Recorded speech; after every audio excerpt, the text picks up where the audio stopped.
Well, good afternoon once again, folks, and thank you for joining us on the United Regional Chamber of Commerce's weekly update. We try and bring you on some interesting guests and different subjects. And today it's my pleasure to bring on somebody I've known for a long time, Jim Jones, from the Executive Director of DoubleACS, where him and his team produce this show for us every week. But they're much more than that in the city of Attleboro. They're a huge resource during many, many different times. And I thought it'd be a good idea to bring Jim on to let folks know what resources and everything else that DoubleACS does for us. So, Jim Jones, welcome to the show. Hi, Jack. Thank you for having me. You know, you've been there for how long now? Oh, I think 14 years now, I believe. Somewhere around that. Yeah. And before that, Jim, tell us what you did. So I've done a number of things. I grew up in Attleboro, educated in Attleboro, and worked for the Attleboro schools for a good bit of time. Always dabbled in technology. Soon after, high school and such, I started developing some software, and that software worked out so that it was licensed to a good number of financial and payroll institutions throughout the country. Through the software, you're dealing with financial transactions and for not only the state, but also private industry. So I was able to obtain a security clearance through the State Department as a public trust individual. And once that software, was sold off, I was able to parlay that into a contracting job where I traveled, did contract work in Minnesota, San Antonio, San Francisco, Miami, San Diego, all throughout the country, contracting with different financial institutions and on different software development. So I was able to take that and take my love of data, computers and so forth, and to further my my career. And personally, I was very involved with my camera club. The camera club itself had 150 members, and I was voted the youngest president ever in that club. And so, take the love of photography, take the love of data. It just made sense that when I was ready, when I was done with the contract work, flying around isn't all it's cracked up to be. Staying in hotels, working at a new place every 2-3 weeks, not that fun. So when it was time to fully settle down, it made sense to transition into a role like this. And you've brought a tremendous amount of knowledge and experience to DoubleACS. After you were done with the Attleboro Public Schools, because I know that you and I dealt a little bit way back when. Yep. But tell us a little bit about DoubleACS and how that came about and how you operate right now. Right. So how it came about was in 2005, when Comcast was divesting all of their public access resources and contracts. They were looking for an organization to take over public access television in Attleboro. I had done some work with the Cultural Council. I was good friends with Mayor Dumas, and at the time, I was brought on to the Cable Advisory Committee to help in that process. And we thought we were just renegotiating a Comcast license, and then ultimately that turned into having to set up a nonprofit organization to handle public access television in Attleboro. I was one of the founders. There were a number of other, Ed Stanton. I've worked with Ed Stanton now for about 30 years. Great friend, a mentor, and we were able to, with the help of the likes of Ann Friedman, Dr. George, Gene Doyle, Bill Lennox through the city. We were able to come up with a vision and a mission for the organization, and set forth what we believe was the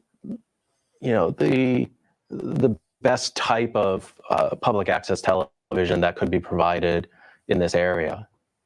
So, well, it's been a tremendous asset to Attleboro and some of the surrounding areas that get to watch some of the shows, because a lot of the shows that you put on and news things get put up on YouTube as well, correct?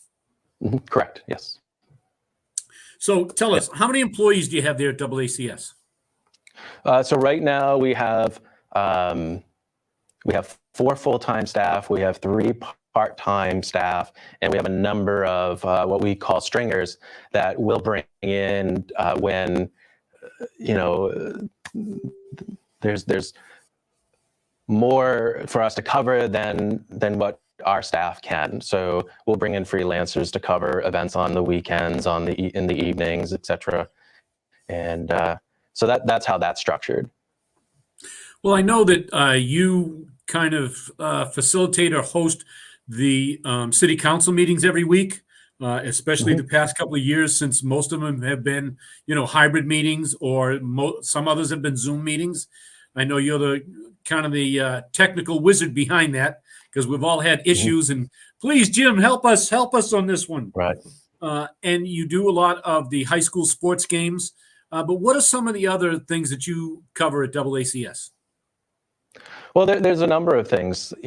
Prior to the pandemic, we were covering 17, 18 community events a week.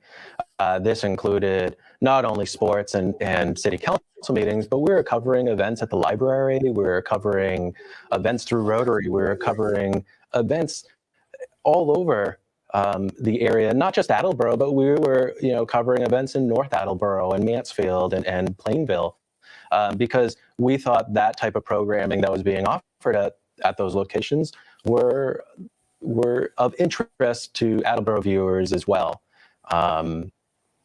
So a lot of community events and working with nonprofits to help them to help promote themselves, do PSAs, utilizing the radio station to get further reach for them. So we really, first and foremost, we're a public access station. If you have a point of view that you want to express to the viewers on our station, come on in. We'll teach you how to use a camera. We'll teach you how to edit. If that's not really in your wheelhouse and you really just want to host a show, we have a full state-of-the-art studio here that you show up once a week or once a month. Our staff will help you put that together and put that out, not only on our channel, but like on our YouTube channel as well. So unfortunately, as cable subscriptions dwindle in the city, not everybody has cable, but we said, the content that we produce in this community is for all of the community, not just those who have cable. So we have that. We have a lot of different, technology that, if it has to do with media, we can help you with it. Absolutely. Is one of my mottos. And you mentioned just a second ago the radio. Tell us what the affiliation is between you and WARA 1320 Radio. Right. So I'll give a brief history. In 2012, when Hurricane Irene hit and we lost power for 4 days. After a day, cell phone towers don't work. Neither do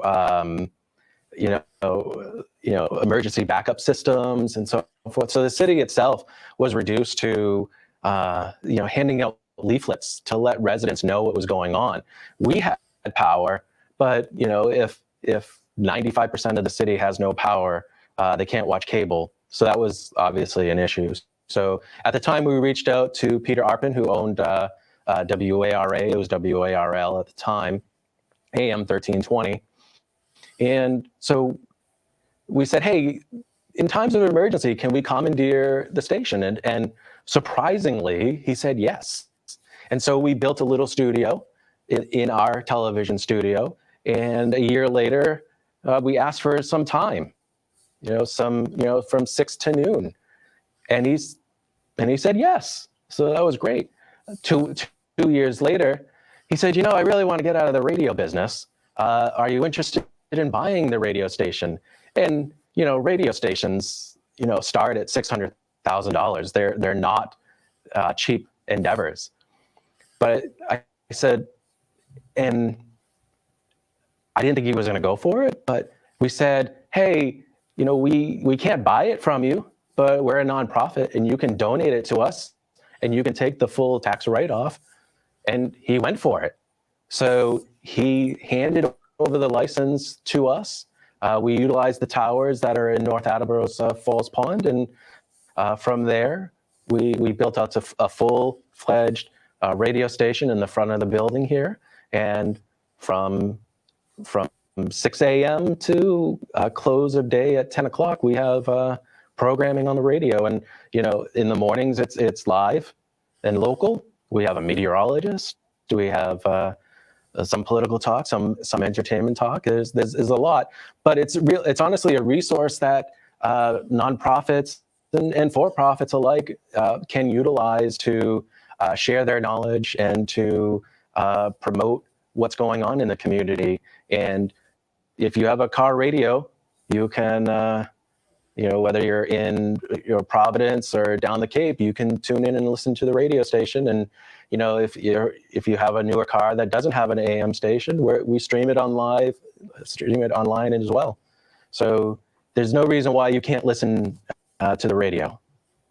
Well, one of the important aspects that you brought up for a second there is during emergency times, when we lose power, you have a full generator there that you can maintain power, and you can be an information resource. And that's what you've been during the past couple of storms, because you are able to broadcast on radio, correct? Correct. Yes. So, and we have agreements with Attleboro, North Attleboro, Plainville, Wrentham, Pawtucket, that when there is a large storm that does impact life, they can come on the station and we'll relay all of their messages for them in their communities. So it's not just an Attleboro resource, it's the greater Bristol County community that we're serving in that respect. No, you've been very, very good to my organization. You mentioned that you do come and film. You always come and film some of our big events. You promote a lot for the different organizations.